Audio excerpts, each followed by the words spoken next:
When creating an assembly drawing, it is important to choose an appropriate view that will show all parts. For example, for the current assembly, this front view will not show all the parts, and therefore is not informative enough.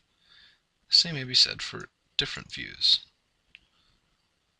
If you cannot find an appropriate view in the orientation, you can choose to change the view orientation. This will link you back to your file. Notice I'm creating a custom view. Using any of the tools in my navigation bar or in my ribbon, I'm able to change my view. Once I get to what I feel is an appropriate view, I can finish my custom view, and that will be sent to my drawing file, that I can then place my view. Let's shade the view as well by double-clicking and choosing a shaded style.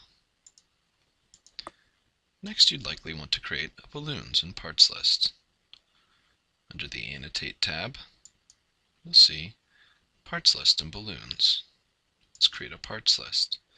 It asks me which view I'd like to select. I can simply click on the view, and it knows all the parts associated with that file. Pressing OK, I can place my parts list. We can change the size later. Notice the items listed in the part, and the quantity for each of those items is linked to the part number, which in this case is the file name.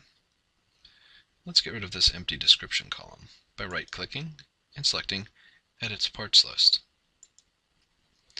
The description column can be deselected by using the column chooser.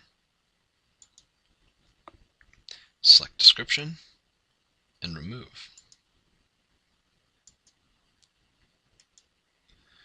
I can also change the width of my parts list by simply grabbing the dot and changing the size. Next, let's balloon our presentation view. You'll notice that I have different parts, and when ballooning I can select each one individually or do an auto balloon. It asks me to select a view set. I'll select this view. It asks me to add or remove components. You can either select each component individually or simply highlight all components, and all of them are selected. To select the placement, you could place them around the parts. They'll give you a preview.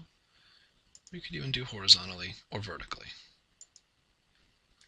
When pressing OK, you'll notice that each of the part files is then linked to the table. Sometimes the placement of the views needs to be edited to be more appropriate. Notice that the path of this one crosses across another part. I can simply move it over. You can change any other ones as appropriate to better clarify which part goes with which number.